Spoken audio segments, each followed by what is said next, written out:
Chip 1.8 and in a week I had to re-up. Come on, what? Hey, yo, check out the way me and my niggas always be ripping shit. The way that I display no flavor and do it so intricate. Well, hello and welcome to the Psychedelic Diaries. I am your host, Ray Christian, and do we have a show for you today? We will be joined momentarily by CEO and founder of Flow State Micro, Adam Bramlage. We will, of course, do a nugget and a noodle. Producer Kevin is here, and please subscribe to the show because it will cure what ails you. Producer Kevin does not like false advertising. It's not going to hurt you, put it that way. But let's dive in with a nugget and a noodle. And today's news nugget is Pennsylvania has joined the psychedelic renaissance effort. Lawmakers in the state have filed a bill to fund a clinical trial to research the impact of magic mushrooms for veterans, specifically for PTSD, traumatic brain injury, and mental health. And yet another example of the states taking matters into their own hands while the feds drag their feet at a national level, and more good news for psychedelics. And as for the noodle, something I've been noodling on of late is plant parties, or perhaps microdosing for socializing. Some people don't want to drink as much anymore. And maybe instead we can engage magic mushrooms on a Friday night for socializing, or combine them to reduce overall consumption. For instance, maybe have a couple glasses of wine and a microdose, or a little bit of cannabis and a microdose. The next morning you will wake up bright-eyed and bushy-tailed. So for me, I'm noodling on a world with mushroom house parties, or perhaps even Amsterdam-style coffee shops for psychedelics here in the US. Something to noodle on. Ladies and gentlemen, if I may direct your attention, he is the CEO and founder of Flow State Micro, Adam Bramlage. Thank you for joining the show. Thanks for having me, Ray. And I love the little noodle. That little discussion was beautiful. Well, I appreciate that. Okay, Adam, let's dive right in. One of the things that caught my eye on one of your recent public interviews was you talked about your mother having tried mushrooms for the first time. And I really appreciated that share. And she said something along the lines of, essentially, for the first time in my life, I don't feel crippling anxiety. And personally, I've had challenges in getting my own mother to explore. And I'm curious for you, what worked for you in getting your mother to try? And maybe more importantly, at a bigger level, why is it so hard to inspire others to explore psychedelics? I think there's a lot of fear and there's a lot of miseducation out there. There's misinformation. Similar to reefer madness and cannabis, the Nixon administration and the Reagan administration completely dropped the ball and lied to us and burned into our brains all these false truths about LSD and psilocybin and things like MDMA. So the bottom line is we've been lied to, right? We've been lied to for a long time. And this started back with Spanish colonization of the Aztec and Maya lands in Mexico and how they drove the use of mushrooms and plant medicines underground. So we've been lied to for hundreds, thousands of years. The people in charge know that these fungi and plant medicines open our minds, connect us with nature. We don't need an intermediary of a priest or a church to connect with God. We have a direct link through these plant medicines and these fungi. So people are scared because they've been lied to. And they've been lied to because the people in charge would rather have you eat Big Macs, smoke cigarettes, and drink alcohol every night. So it's profit motive, it's capitalism, it's all that stuff. But in regards to my mother, she was visiting California and she heard me on a phone conversation with Dr. Fadiman, who's a dear friend and mentor. And she began to realize if the world's leading expert was talking to her son and asking him questions, that he was probably doing something that was working. And she asked to try it. She was in a safe setting at my house. She was hanging out with her grandchildren. She took a microdose, about 95 milligrams, and I went to run some errands. And about 2 hours into running errands, I got a text message, and it said, for the first time in my life, I don't have crippling anxiety. And it was so amazing to see that from my mother. Wow. You mentioned Jim Fadiman. I loved a quote I saw of you. You said, I was guided by the plants. What does it mean for you to say, I was guided by the plants? So there's an intelligence to these plant medicines and to fungi. And for anyone that's taken ayahuasca or people that reference her as the grandmother, there is an intelligence. There really is. And you really have to experience it to understand what that means. It's similar with psilocybin or mushrooms, right? Unless you've eaten it and had that experience, I'm not sure, no matter how beautifully I describe it, that you're going to be able to fully understand it. To be guided by the plant medicine or the fungi, in my mind, means, again, there's an intelligence to these plant medicines and these fungi. So I was doing a large dose journey, more than 5 grams, silent darkness, by myself. And I had heard years ago from McKenna, him talking about the intelligence. Paul Stamets talks about the fungal intelligence. There is an intelligence to these mushrooms. Yes. And within this journey, I was at a very challenging crossroads, a difficult place in my life, but I was helping people use microdosing to change their life in amazing ways. And within that journey, my intention before even eating the mushrooms was I would like to get some guidance from the mushrooms, from the intelligence, right? And within this trip, I'm going inward, and the whole journey is to get some guidance because I feel lost. And within that journey, the mushrooms were like, you need to contact Dr. Fadiman. You need to tell him what you're doing, and we will take care of the rest. We'll remove all the barriers. Don't worry about money or paying your bills. Like, we'll take care of that. If you work for us, the mushrooms, and you go meet with Dr. Fadiman, we'll take care of the rest. And basically, that's what they've done. And they said, check the internet, kind of like a joke, like, duh, check the internet. Yeah, let me Google that for you. Yeah. And so I checked Dr. Fadiman, and it just so happened he was speaking in Salt Lake City in 1 week. He hadn't spoken in years. And Salt Lake City is where I went to college. So I have a bunch of friends and family there and a place for me to stay. So I flew to Salt Lake City, got there early, sat in the front row. And then when he got off stage, I practically mugged him and just got in front of him and told him, what I was doing, how much I appreciated him, and could we get an email contact? And then once we got an email contact, I started sharing with him, more than 100 personal individual client accounts of what microdosing has done to help with opiate addiction, eczema, traumatic brain injury. And so it's been really amazing. I've been able to give Dr. Fadiman quite a bit of data that he maybe didn't have as far as other conditions that microdosing has been successful in helping. That's wonderful. I love that idea of asking for guidance, asking for help, setting the intention. I have found in various trips that sometimes it's when you are deep in the trip, when the aha moment occurs, where your request of the medicine comes in. Sometimes it's at the end. I've actually had times where even on the liftoff, where I'm not even really in through the portal, but it's starting to get a little bit funky and, we're starting to do the liftoff, it comes then. So I really appreciate that explanation. And transitioning down, scaling down a little bit to your concept of microdosing, you are one of the foremost leaders in that topic, in that area. And for me, Adam, I've been taking lion's mane every day. I started growing it myself. And then on magic mushroom psilocybin, there also seems to be another mycelium network growing in the house. But it's lion's mane every day, and then it's 0.1 grams during the week. And then on the weekend, a microdose is usually for some reason, it's always around 0.42. The scale always somehow impossibly gets to that number. But that's my stack, roughly. I'm curious, what is your stack and how did you arrive at it for fungal microdosing? So again, funny enough, it was another deep journey. This was a journey prior to the journey that told me to contact Dr. Fadiman. And, I was in a space where I was leading myself on one large dose journey a month and then integrating that with microdosing. And again, I believe strongly in this idea that mushrooms have intelligence.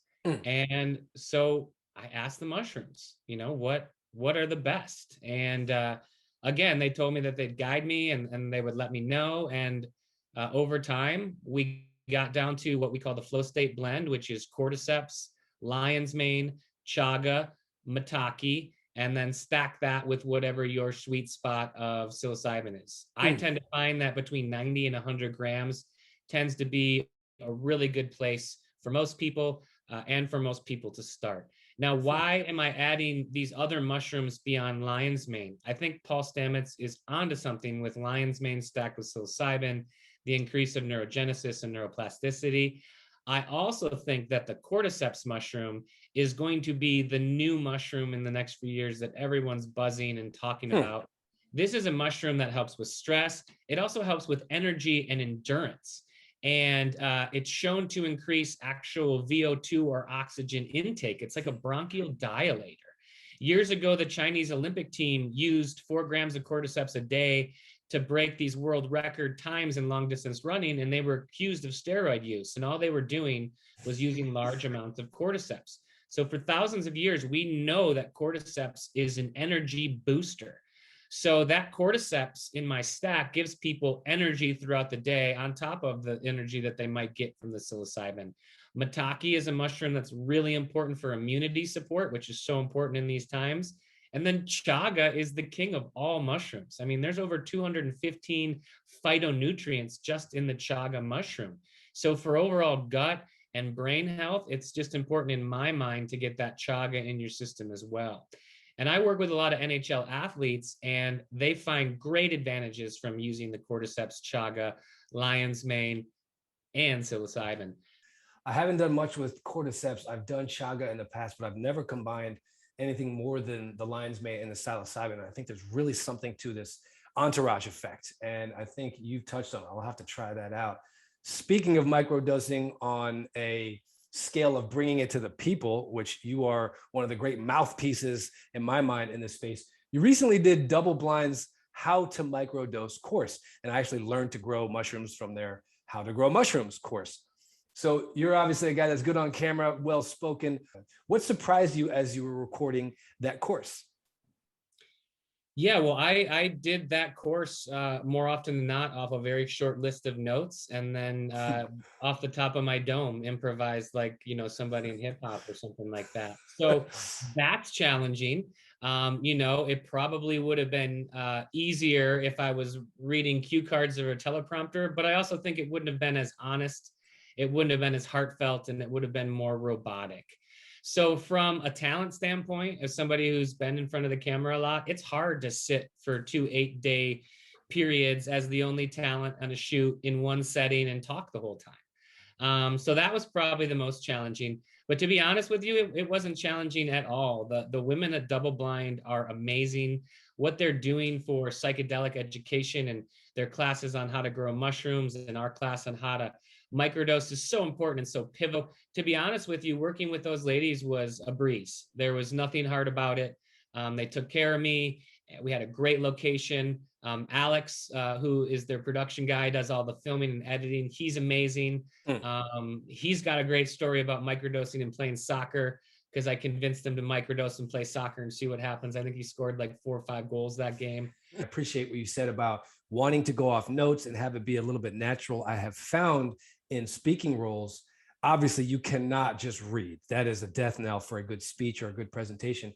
And it seems like the sweet spot is this paradoxical blend of preparation, but also freestyling. And yet when you add that element in there is a little bit of danger, because you could fuck it up. And for me, it's usually like having written it out and then got it down to maybe some bullet points, trimmed it down to just some bullet points, and just have those in front of you. So you bring some level of serendipity to it, but then that opens up the possibility of a botch, or you lose your train of thought, or you forget where you are. That's where the magic comes from, Ray. That's yes. The flow state. And that's the point of my company and microdosing, is getting people into flow state, shutting down that default mode network, allowing them to be fully active in the present moment, whether that's washing the dishes or playing soccer or being with their children.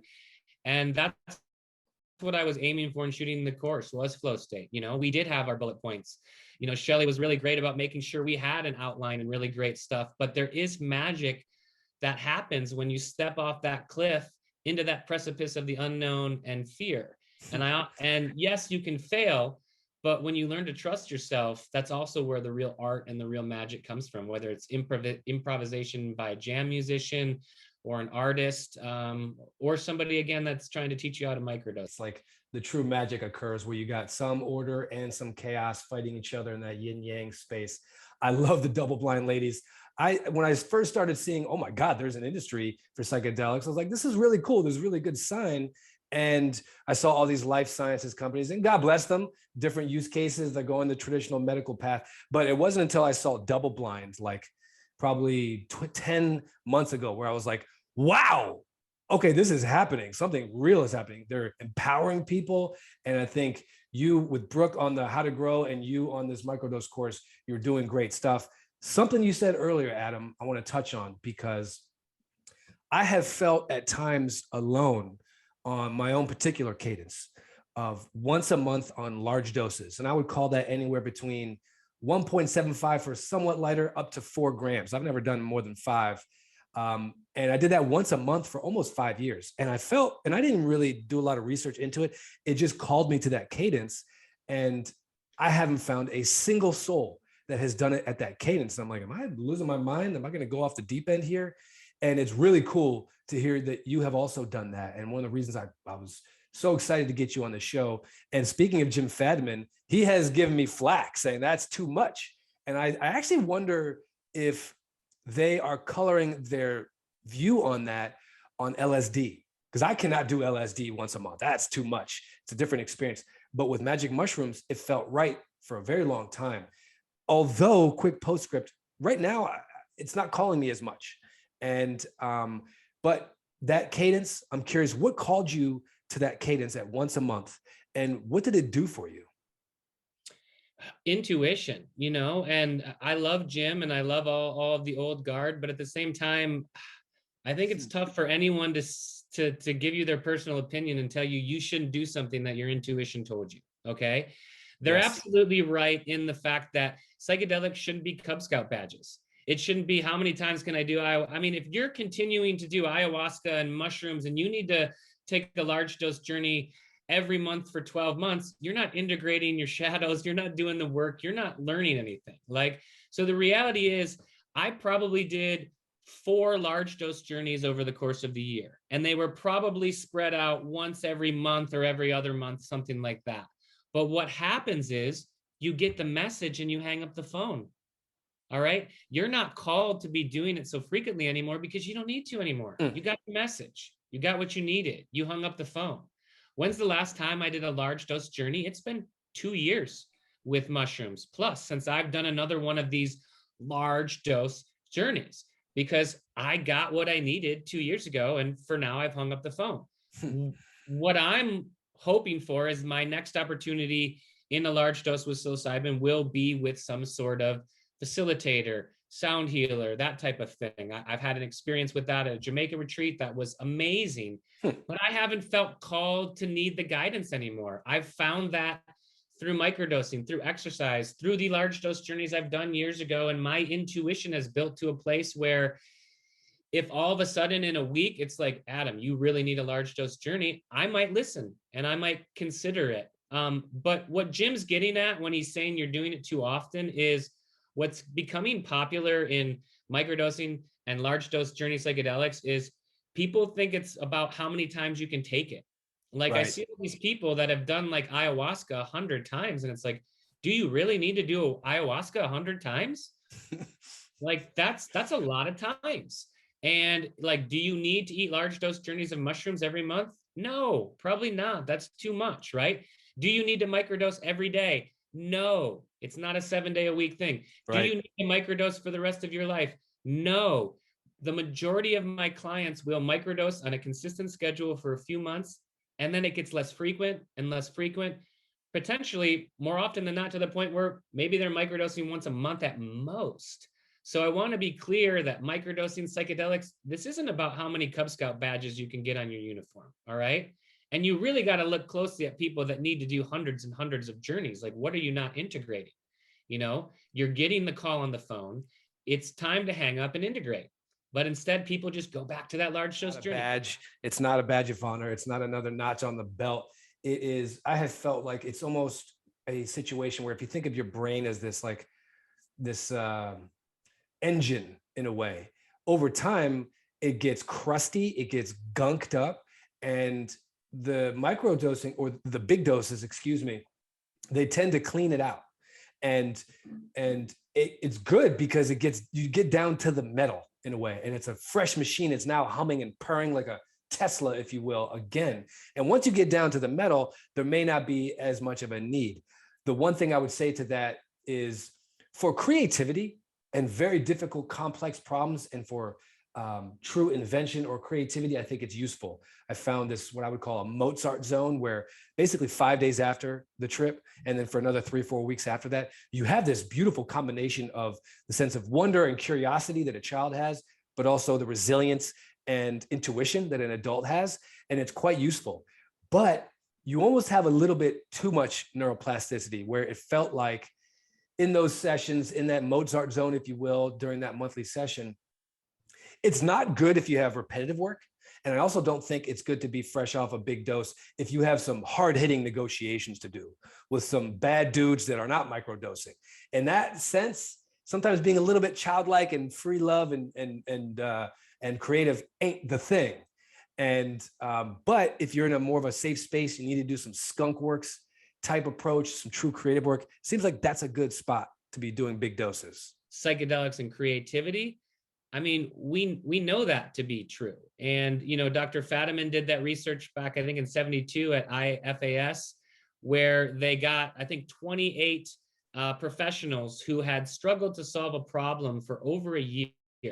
I'm talking engineers, architects. They could not solve their problem. 3 large doses of LSD in this guided trial by Dr. Fadiman, and every single person solved their problem. Now, here's the cool thing. There were a couple architects and landscape design type architects where their design had to be approved by a secondary party that was not taking psychedelics, right? And it was approved. And these same people have rejected this architect's previous ones off of psychedelics numerous times. Technology. I mean, Steve Jobs said that his LSD trips was one of the most important moments of his life. I believe he saw the Apple logo within his trip.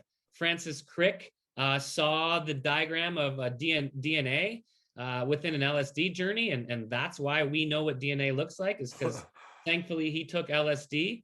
You know, and I think in all truth, microdosing and use of small doses of fungi go back to the beginning of time, when we were using them in our hunter-gatherer societies to have extra energy to track down that wounded animal and to have extra visual acuity to be able to see the berry when it's ripe through the forest. So these are tools that we've been using since the beginning of time. I do believe in the idea of the stoned ape theory, and that's large doses and small doses that are consistently helping to evolve and develop our brains.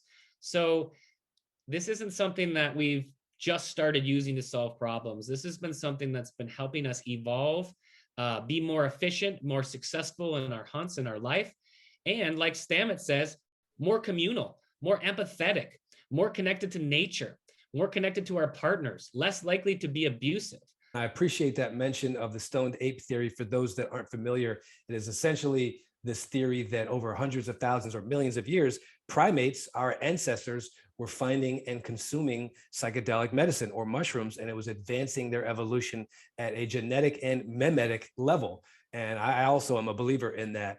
Speaking of advancing yourself, I'm curious to go a little bit of a deep dive with you, Adam, into the ineffable experience. One of my favorite profound, transcendent or mystical experiences was, it was almost like I was a disembodied consciousness. I was just pure consciousness, and I was in this, it was almost like a large square, and it felt like it was still a 3D space, but my body dissolved, my reality dissolved, and I was interacting with this higher dimensional entity, and I was like this energy ball, and it was a much bigger ball that was training me and teaching me on my nth trip. And I still remember this one moment where I was asking all these questions, and most of the answers came to me, and it had these incredible responses that once I kind of collapsed back into a human, I can't really explain, but it was this sense of knowing, the sense of love, the sense of feeling, the unity of existence. But I do remember one specific question I asked, because this entity was giving me these huge, incredibly mind-blowing answers to questions, and it felt very serious and scientific and meta. And I said, well, my idea was that I called this space the fifth dimension for whatever reason. And I said to this entity, I said, well, hold on, do you guys have jokes in the fifth dimension? And the entity said, do we have jokes in the fifth dimension? As if like we've created your reality. You think we don't appreciate a good knee slapper? Yeah, I'd like to share two quick stories because you reminded me with the humor of something. And there is a humor to the fungal intelligence of mushrooms and these plant medicines. And at one point I was in this deep journey and I was literally asking the mushrooms. I was like, I'm depressed. I don't know what to do. And they were kind of like laughing at me. They were like, come on, dude. Like, what did you do when you were young? What brought you joy when you were young? And they made me sit with that question. They're like, what brought you joy when you were a kid? And I was like, exercise, playing music, playing soccer, riding my bike. And then they cut me off and they're like, do that. And it was just like mic drop. And I was like, oh. And that's the beauty of these psychedelics. They reconnect us to our childlike joy. They give us that childlike brain back, right? And the mushrooms said to me, start doing what you did as a kid. Be a kid again, play again. If you don't play and if you don't get outside every day, you're going to be depressed. But another experience I'd like to talk about is when I've taken ayahuasca with a proper shaman, and they've brought in these spirit entities that have taken me back through my past, similar to A Christmas Carol in the Charles Dickens story.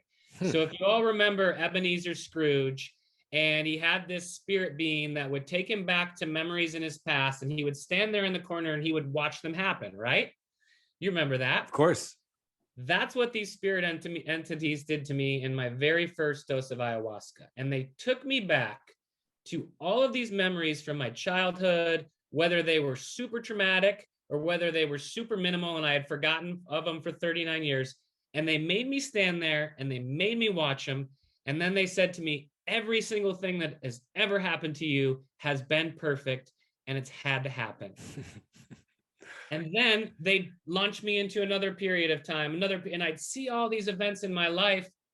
And then I shot back in my body with this knowing that it is all perfect, even the trauma, even the hardest times of our life.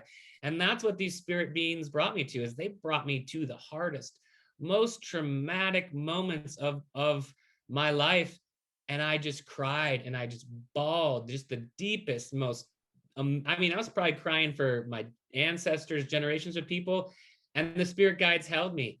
And the shaman held me with Icaros and the songs. And it was just so beautiful. So I guess I tell that story that it's the same for all of you. Whether you've had ayahuasca or mushrooms or you've never taken a psychedelic journey, nothing's happened to you by accident, okay? And you have to rewrite your story and be able to look at your past in a way that you're not a victim, but in a way that you get to be the hero and the warrior. And that instead, these tough things that came into your life have actually built you into the amazing person that you are.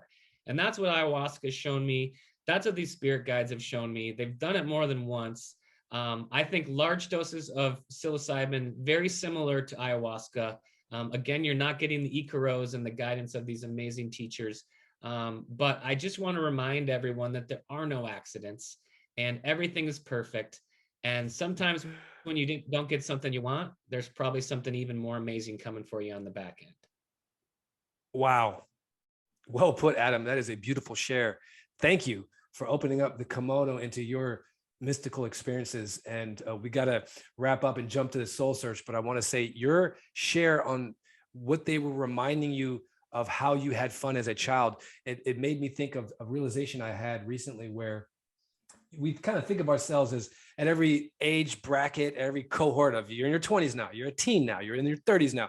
You kind of feel like you get better at stuff. And but we don't necessarily. Like you are better at handling negotiation, handling adversity right now. But quite frankly, 10-year-old Ray was just fucking better at playing.